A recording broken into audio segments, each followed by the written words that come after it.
నమస్తే, నేను మీ ప్రశాంత్. పులివేందులకి ఇప్పుడు ఉప ఎన్నికలు. మరి బీటెక్ రవి ఏం చేశాడు? సో త్రిబులార్ వ్యూహం ఫలిస్తుందా? దీని గురించి అయితే మాట్లాడేందుకు ప్రస్తుతం మనతో పాటు సీనియర్ జర్నలిస్ట్ దుర్గా వడ్లమణి గారు ఉన్నారు. నమస్తే అండి. నమస్తే మేడం, పులివేందుల్లో ఇప్పుడు ఉప ఎన్నికలు, మరి ఏం జరుగుతుంది? అదేవిధంగా ఇప్పుడు బీటెక్ రవి అంటే ఏం మాట్లాడుతున్నారు? అతని ప్లానింగ్ ఏంటి? ఉప ఎన్నికలు వస్తాయని ఎందుకు అనుకుంటున్నారు మీరు? అంటే జగన్ డుమ్మా కొడతాడు మళ్ళీ అసెంబ్లీకి. 60 రోజులు ఏకపక్షంగా రాకపోతే ఖచ్చితంగా అతన్ని సస్పెండ్ చేసే అవకాశం, అయితే సస్పెండ్ చేసే అర్హత స్పీకర్కు ఉంటుంది. ఆల్రెడీ అయ్యన్న పాత్రుడు చెప్పారు, ముఖ్యంగా రఘురామకృష్ణరాజు ఉప ఎన్నికలకు సిద్ధం కండి పులివెందుల్లో అని చెప్పారు. జగన్మోహన్ రెడ్డి కూడా నేను చచ్చినా రాను, ఏం చేసుకుంటారో చేసుకోండి అని ఆయన సవాల్ విసిరాడు. అంటే ఆయనకు అసెంబ్లీకి వచ్చి మాట్లాడే దమ్ము ధైర్యం లేవు. ఇప్పుడు అయ్యన్న పాత్రుడిని ఎదుర్కొనే దమ్ము లేదు. రఘురామకృష్ణరాజుని చూస్తే ముందే వణుకు. ఎందుకంటే అప్పుడు తను చేయలేదు కదా, చేయించాడు కదా. ఇప్పుడు ఎదురుగుండా నిల్చుని రఘురామకృష్ణరాజు తోటి ఏదైనా అనగలడా? అంత ధైర్యం చేయలేడు ఆయన. అదేవిధంగా చంద్రబాబు నాయుడు గారు ఉంటారు, పవన్ కళ్యాణ్ ఉంటారు, మన లోకేష్ ఉంటారు, అనిత ఉంటారు. ఇంతమందిని ఎదుర్కొనే ఆయన మాట్లాడలేడు. ముఖ్యంగా 23 అని గతంలో ఎలా ఏడిపించాడో ఇప్పుడు 11 అంటే మళ్ళీ బాధపడిపోతాడు, తట్టుకోలేడు మనిషి. ఆల్రెడీ చాలా మంది అంటున్నారు, ఇప్పటికీ కూడా మొన్న కూడా మనం ఒక స్టేజ్ మీద సినీ ఇండస్ట్రీ వాళ్ళు కూడా 11 గొర్రెలు అనేసరికి 11 గొర్రెలు అనేసి బాధపడిపోయారు. నిన్న కూడా తండేలకు సంబంధించి అసలు హీరో హీరోయిన్స్ ఎవరైతే ఉన్నారో అంటే నిజ జీవితంలో ఆవిడ కూడా అంది, ఈ వైసీపీ గొర్రెలకు అర్థం కాదు అని. మరి అది వింటే ఏమైపోతారు వీళ్ళందరూ? ఎందుకంటే అది ప్రజల అభిప్రాయం. అది ఇప్పుడు మీరు ఎందుకు తీసుకుంటారు? మీకు 11 గొర్రెలు అంటే మీకు కష్టంగా ఉంటుంది, 11 నెంబర్ అంటేనే మీకు భయం, అసహ్యం అన్నీ కూడా. మరి తప్పదు, మీరు విని తీరాలి, తట్టుకొని తీరాలి. మీరు చంద్రబాబు నాయుడు గారిని ఏడిపించలేదు. మన శ్యామల అంది కదా, నేను ఎప్పుడూ 23 గురించి ప్రస్తావించలేదని. నువ్వు ప్రస్తావించకపోవడం, మీ జగన్మోహన్ రెడ్డి ప్రస్తావించాడు అసెంబ్లీ సాక్షిగా. అందుకని ఇప్పుడు అధికార ప్రతినిధిగా ఉన్నానని మనం చరిత్ర తెలుసుకోకుండా మాట్లాడకూడదు శ్యామల, చెప్తున్నాం మనం. ఇప్పుడు ఏంటంటే సమస్య, ఈయన ఎప్పుడైతే వెళ్ళడో అప్పుడేమవుతుంది, వాళ్ళు అనర్హత వేటు వేసే అవకాశం ఉంది. అయితే ఈయన ఏం చేయాలి? దానికి ప్రత్యామ్నాయంగా ఒక లీవ్ లెటర్ రాసి స్పీకర్ సంతకానికి పంపించాలి. పంపిస్తాడా? చచ్చినా పంపించాడు. వాళ్ళ వైసీపీ వర్గాలే అంటున్నాయి ఆయన మనస్తత్వానికి అది సరిపోదు, ఆయన పంపించడని. ఇప్పుడు ఒకవేళ పంపించినా అయ్యన్న పాత్రుడితోటి తట్టుకోగలడా? లెటర్ పంపిస్తే ఆ సెటైర్లు తట్టుకోగలడా? తట్టుకోలేడు కదా, అర్భక ప్రాణది. కాబట్టి ఇప్పుడు ఎన్ని చిక్కులు ఉన్నాయో చూడండి జగన్మోహన్ రెడ్డికి. ఇప్పుడేంటి విషయం? అందుకని బీటెక్ రవి ఏం చేస్తున్నాడు? ఎలాగా జగన్మోహన్ రెడ్డి అసెంబ్లీకి వెళ్ళరు, ఉప ఎన్నికలు ఖచ్చితంగా వస్తాయి, ఆయన సస్పెండ్ అయి తీరుతాడు. ఉప ఎన్నికలు వస్తే మనం గతంలో చెప్పుకున్నట్టుగా అక్కడ 3 ముక్కలాట నడుస్తుంది. ఎవరెవరు? ఓ పక్క అవినాష్ రెడ్డి వర్గం, ఇంకో పక్క షర్మిల వర్గం, ఇప్పుడు 3వ వర్గం బీటెక్ రవి వర్గం. బీటెక్ రవి ఏం చేశాడు తెలివిగా? నీటి సంఘాల ఎన్నికలు జరిగినప్పుడే ఎవరైతే అసంతృప్తిగా ఉన్నారో వైసీపీలో, కడప నియోజకవర్గంలో అన్ని గ్రామాలు తిరిగి ఎవరెవరు అసంతృప్తితో ఉన్నారో వాళ్ళందరినీ బుజ్జగించి, మీకు నెక్స్ట్ మీరు పదవిలోకి రండి, మీరు ఎందుకు అందులోనే మగ్గిపోతారని వాళ్ళని కలుపుకున్నాడు.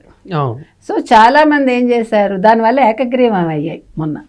ఇంకొక విషయం ఏం చేశాడు, ఎవరికైతే బిల్లులు రాలేదో, మీకు గుర్తుంటే జగన్మోహన్ రెడ్డి ఒకసారి పులివెందులు వెళ్ళినప్పుడు 3వసారి ఎప్పుడో మొత్తం ఈ చిన్న చిన్న కాంట్రాక్టర్లు బిల్లులు రావాల్సిన వాళ్ళు 100 కోట్ల వరకు ఆయన చుట్టుముడితే భయపడి ఆయన ఎలహంక పారిపోయాడు. సో బిల్లులు రావాల్సిన వాళ్ళందరూ కూడా బీటెక్ రవితో టచ్లో ఉన్నారు. ఎందుకంటే ప్రభుత్వంలో ఉన్నారు కదా వీళ్ళందరూ, అంటే ప్రభుత్వానికి అండగా ఉన్నారు కదా. సో బీటెక్ రవితో చెప్తే పనులు అవుతాయని.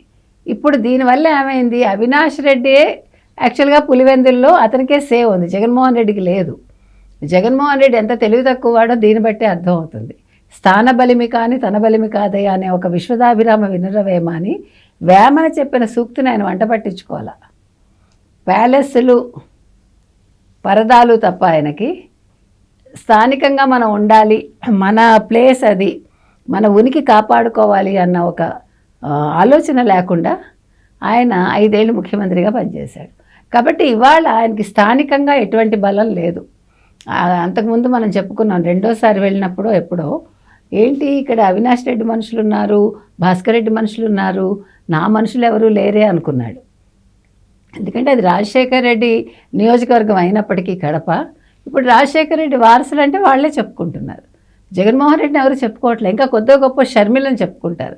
ఎందుకంటే విజయమ్మ అమెరికాలోనే ప్రకటించింది కదా, నిజమైన వారసురాలు రాజశేఖర రెడ్డికి షర్మిలే అని. కాబట్టి ఇప్పుడు జగన్మోహన్ రెడ్డికి అక్కడ ఉనికి లేదు.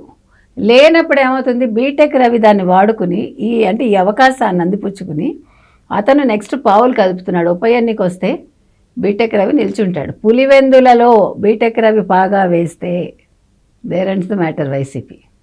మరి షర్మిల ప్లానింగ్ ఏంటి మేడం? షర్మిలకి ఏం ప్లాన్ లేదండి మనకు తెలిసి. షర్మిల ఏమీ చేయదు. ఇప్పుడు షర్మిలకి సే లేదు.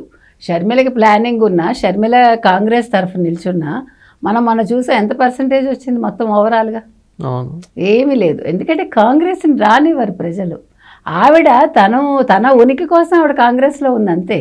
కాంగ్రెస్కి పెద్ద ప్రయోజనం అంటూ షర్మిల వల్ల ఉండదు, గుర్తుపెట్టుకోండి. కాంగ్రెస్ వల్ల షర్మిలకి ఉండదు, బోత్ వేస్. బికాజ్ ఆంధ్రప్రదేశ్ ప్రజలు వాళ్ళు విభజన అంశాలను ఎప్పుడూ మర్చిపోరు. 2014 రాష్ట్ర విభజనని ఆంధ్రప్రదేశ్ ప్రజలు నిద్దట్లో కూడా మర్చిపోరు. ఎంత ఆంధ్రప్రదేశ్ ప్రజలకి అన్యాయం జరిగింది తెలుగు వాళ్ళకి అనేది వాళ్ళకి తెలుసు. అందుకని షర్మిల ఏం చేసినా కూడా గెలవదావిడ. సో బీటెక్ రవి గెలిచే అవకాశాలు ఉన్నాయి. నిజంగా ఉప ఎన్నికలు వస్తే మాత్రం వైసీపీకి గడ్డు కాలమే. ఆల్రెడీ జగన్మోహన్ రెడ్డి ఇప్పుడు ఆల్రెడీ 11 సీట్లతో ఎంతో చేస్తున్నాడో మనం చూసాము. అంటే ఎలా ఓడిపోయాడో మనం చూసాము. సో ఇప్పుడు మంచి ప్లానింగ్తో గెలవకపోవచ్చా? వైసీపీ రాకపోవచ్చా? ఏం ప్లానింగ్ ఉంటుంది? నువ్వు అసెంబ్లీకి రాకపోతేనే అయిపోయావు. నువ్వెంత చేతకాని వాడివో అర్థమవుతుంది ఒక ఎమ్మెల్యే. ఇంకా పులివెందుల ప్రజలు నేను రానిస్తారా? పులివెందుల పులా, నువ్వు పులివెందుల పిల్ల అని అడుగుతారు. నీకు అసలు అసెంబ్లీకి వెళ్ళి వాళ్ళని ఎదుర్కొనే ధైర్యం లేని వాడివి మా పులివెందులకి ఏం చేస్తావు నువ్వు? అసలు నీకు పులివెందుల్లో పని ఏంటి? నువ్వు అసలు అడుగు పెట్టకంటారు. మీరు ఇంకా ఏంటి ప్లాన్లు ఏంటి? ప్లాన్ ఉన్నవాడైతే, బుర్ర ఉన్నవాడైతే ఫస్ట్ రోజు అసెంబ్లీకి వెళ్ళి ఉండేవాడు. ఆయనకి సెల్ఫ్ ఈగో తప్ప ఇంకోటి లేదు జగన్మోహన్ రెడ్డికి. దానివల్లే పార్టీ సర్వనాశనం అయింది, పూర్తిగా తుడిచిపెట్టుకుపోతుంది. ఇప్పుడు కూటమి ప్రభుత్వం పులివెందులకి ఏం చేసింది అంటే మీరు ఏమంటారు మేడం? చేస్తున్నారుగా, వాళ్ళకి అవకాశం ఇస్తే చేస్తారు. ఇప్పుడు చూడండి, వాళ్ళకి నీళ్లు లేవు, నీళ్లు ఇప్పించారుగా. ఇప్పుడు నీటి సంఘాల ఎన్నికలే మీకు ఒక సాక్ష్యం. వాళ్ళు నెగ్గారంటే ఇంతకంటే ఏం కావాలి? డెఫినెట్గా చేస్తారు వాళ్ళు. Thank you madam. Thank you.